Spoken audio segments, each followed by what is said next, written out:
ಸಾಲಿಗ್ರಾಮದ ತಾಲೂಕಿನ ಜನತೆಯಿಂದ ಚೆನ್ನಮ್ಮ ದೇವೇಗೌಡ ಅವರಿಗೆ ಭಾವಪೂರ್ಣ ಶ್ರದ್ಧಾಂಜಲಿ. ಮಾಜಿ ಪ್ರಧಾನಮಂತ್ರಿ ಎಚ್.ಡಿ. ದೇವೇಗೌಡ ಅವರ ಧರ್ಮಪತ್ನಿ ಚೆನ್ನಮ್ಮ ದೇವೇಗೌಡ ಅವರ ನಿಧನದ ಹಿನ್ನೆಲೆಯಲ್ಲಿ ಸಾಲಿಗ್ರಾಮ ತಾಲೂಕಿನ ಜನತೆ ತೀವ್ರ ಸಂತಾಪ ವ್ಯಕ್ತಪಡಿಸಿ ಭಾವಪೂರ್ಣ ಶ್ರದ್ಧಾಂಜಲಿ ಸಲ್ಲಿಸಿದರು. ಚೆನ್ನಮ್ಮ ದೇವೇಗೌಡ ಅವರು ಸಾಲಿಗ್ರಾಮದ ಬೀಗರ ಸಂಬಂಧ ಹೊಂದಿದ್ದ ಕಾರಣ ಈ ಭಾಗದ ಜನರೊಂದಿಗೆ ವಿಶೇಷ ಆತ್ಮೀಯ ಬಾಂಧವ್ಯ ಹೊಂದಿದರು. ಅವರ ಸರಳ ವ್ಯಕ್ತಿತ್ವ, ಸೌಮ್ಯ ಸ್ವಭಾವ ಹಾಗೂ ಕುಟುಂಬದ ಮೌಲ್ಯಗಳನ್ನು ಉಳಿಸಿಕೊಂಡ ಜೀವನವನ್ನು ಸಾರ್ವಜನಿಕರು ಸ್ಮರಿಸಿದರು. ಸಾಲಿಗ್ರಾಮ ತಾಲೂಕಿನ ವಿವಿಧ ಮುಖಂಡರು, ಕಾರ್ಯಕರ್ತರು ಹಾಗೂ ಸಾರ್ವಜನಿಕರು ಅವರ ಆತ್ಮಕ್ಕೆ ಚಿರಶಾಂತಿ ದೊರೆಯಲಿ ಎಂದು ಪ್ರಾರ್ಥಿಸಿ ಎಚ್.ಡಿ. ದೇವೇಗೌಡರ ಕುಟುಂಬಕ್ಕೆ ದುಃಖವನ್ನು ಭರಿಸುವ ಶಕ್ತಿಯನ್ನು ದೇವರು ಕರುಣಿಸಲಿ ಎಂದು ಸಂತಾಪ ಸೂಚಿಸಿದರು. ಇದೇ ಸಂದರ್ಭದಲ್ಲಿ ಕುಪ್ಪಳ್ಳಿ ಸೋಮಣ್ಣ, ಅಂಪಾಪುರ ಶಿವು ಕುಮಾರ್, ಜ್ಯೋತಿ ವೆಂಕಟೇಶ್, ಎಸ್.ಆರ್. ದಿನೇಶ್, ಅರುಣ್ ರಾಜ್, ಎಸ್.ಆರ್. ಪ್ರಕಾಶ್, ಕೃಷ್ಣ, ದತ್ತು, ಶಿಕ್ಷಕರು ನಾಗೇಶ್, ಡೈರಿ ಮಂಜು, ವಾಸು, ಗೋಪಾಲ್, ಅಪ್ಪಾಜಿ, ವಿಷ್ಣು ಅಭಿಮಾನಿ ಬಳಗದ ಅಧ್ಯಕ್ಷರು ಜಗದೀಶ್, ಸುಪ್ರೀತ್ ಮತ್ತು ಟಿಬಿಟ್ ಮಂಜು ಸೇರಿದಂತೆ ಮುಖಂಡರು ಹಾಜರಿದ್ದರು. ಈ ಒಂದು ಸಂದರ್ಭದಲ್ಲಿ ನಮ್ಮ ದೇಶ ಕಂಡ ಶ್ರೀಮಂತ ನಾಯಕರು, ಮಾಜಿ ಪ್ರಧಾನಮಂತ್ರಿಗಳು ಆದಂಥ ಎಚ್.ಡಿ. ದೇವೇಗೌಡ ಸಾಹೇಬರ ಧರ್ಮಪತ್ನಿಗಳು ಆದಂತಹ ಶ್ರೀಮತಿ ಚೆನ್ನಮ್ಮ ದೇವೇಗೌಡರವರು ಇವತ್ತು ದೈವಾಧೀನರಾಗಿರುತ್ತಂಥ ವಿಚಾರ ಕೇಳಿ ತುಂಬ ನಮಗೆ ರಾಜ್ಯಕ್ಕೆ, ದೇಶಕ್ಕೆ ತುಂಬ ಭರಿಸಲಾರದ ನಷ್ಟವಾಗಿದೆ.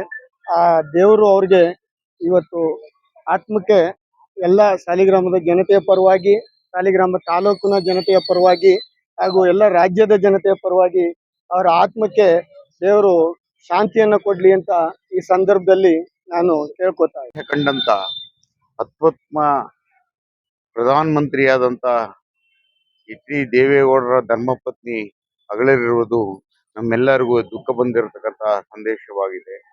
ಹಾಗಾಗಿ ಅವರ ಆತ್ಮಕ್ಕೆ ಸ್ಥಿರ ಶಾಂತಿ ಸಿಗಲಿ ಅಂತೇಳಿ ಈ ನಾಡು ಮತ್ತು ಈ ದೇಶ ಎಲ್ಲರೂ ಅವ್ರಿಗೆ ಶಾಂತಿ ಕೋರ್ಲಿ ಅಂತ ಹೇಳಿ ಈ ಸಂದರ್ಭದಲ್ಲಿ ನಾನು ತಿಳಿಸಲಿಕ್ಕೆ ಬಯಸ್ತೇನೆ. ಈ ದೇಶ ಕಂಡಂತಹ ಮಹಾನ್ ನಾಯಕರು, ಮಾಜಿ ಪ್ರಧಾನಮಂತ್ರಿಗಳಾದಂತಹ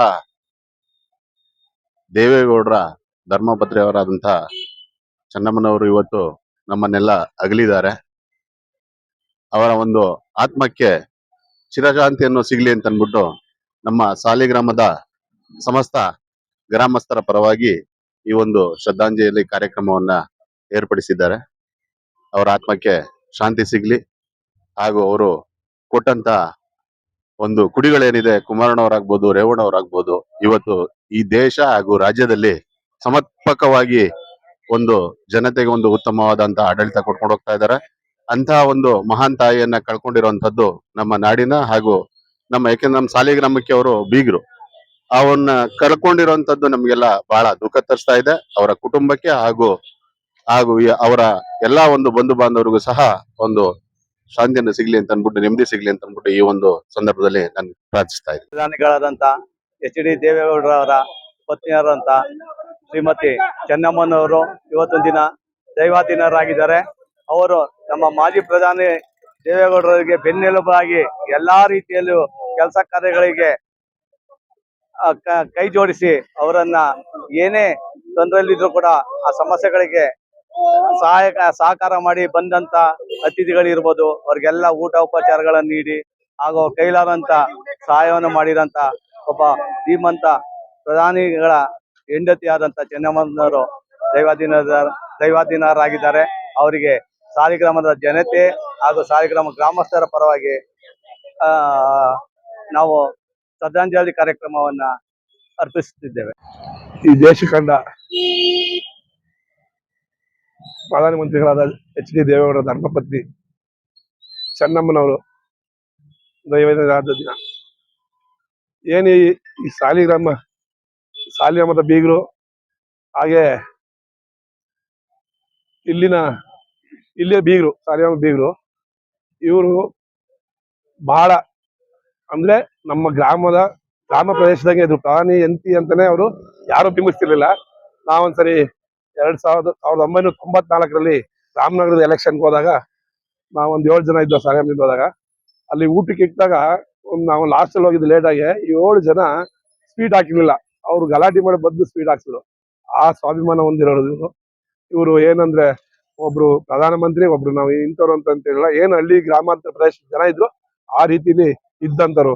ಒಬ್ರು ದೇಶ ಇಡೀ ಒಳ್ಳಲ್ಲೇ ನೋಡುವಂತವ್ರು ಅವರ ಯಜಮಾನನ ಅಂತ ದೇವರು. ಈ ನಾಯಕ ಈ ರಾಷ್ಟ್ರದ ಇದನ್ನ ಇವತ್ತು ಕಳ್ಕೊಂಡಿರೋದು ನಮ್ಮ ಇಡೀ ಕರ್ನಾಟಕಕ್ಕೆ ನಮಗೆ ಒಂಥರ ದುಃಖ ತರ್ತದೆ. ಮತ್ತೆ ಅವ್ರಿಗೆ ಇಡೀ ಫ್ಯಾಮಿಲಿ ಏನಿದೆ ಇವತ್ತು ನಮ್ಮ ಸಾಲಿಗ್ರಾಮದಲ್ಲಿ ಎಷ್ಟು ಇಂಪ್ರೂವ್ ಆಗ್ಬೇಕಾದ್ರೆ ಅವ್ರ ಮಗ ರೇವಣ್ಣವರೇ ಆಗ್ಬೋದು, ಕುಮಾರಸ್ವಾಮಿನೇ ಆಗ್ಬೋದು, ನಂಜಪ್ಪನವ್ರ ಕಾಲದಲ್ಲೂ ನಮ್ಮ KNR ಅಂದ್ರೆ ಅಷ್ಟು ಪ್ರೀತಿ ಇತ್ತು. ಅದೇ ರೀತಿ ಈಗಲೂ ಸಾರಾ ಮಹೇಶ್ ಅವರವರ ನೇತೃತ್ವದಲ್ಲೂ ಅಷ್ಟೇ ಅವ್ರ ಕಂಡ್ರೆ ನಮ್ಮ ತಾಲೂಕು ಕಂಡ್ರೆ ಅವ್ರಿಗೆ ಬಹಳ ಇಷ್ಟ ಸಾಲಿಗ್ರಾಮನ ಅಂತ ಹೇಳ್ತಾ, ನಮ್ಮ ಸಾಲಿಗ್ರಾಮ ಜನತೆ ಪರವಾಗಿ ಹಾಗೂ ಎಲ್ಲಾ ಗ್ರಾಮಸ್ಥರ ಪರವಾಗಿ, ಸುತ್ತಮುತ್ತಲಿನ ಸಾಗರ ತಾಲೂಕಿನ ಪರವಾಗಿ ಆ ದೇವರು, ಆ ಶಾಂತಿ, ಆ ಚಾಮುಂಡೇಶ್ವರಿ ತಾಯಿ ಪ್ರತಿಯೊಬ್ಬರು ಎಲ್ಲರೂ ಆ ಗ್ರಾಮ ಅವ್ರ ಕುಟುಂಬ ವರ್ಗಕ್ಕೆ ಶಾಂತಿ ಕೊಡ್ಲಿ ಅಂತ ಹೇಳ್ತಾ ವಿನಂತಿಸ್ಕೊಳ್ತೀವಿ.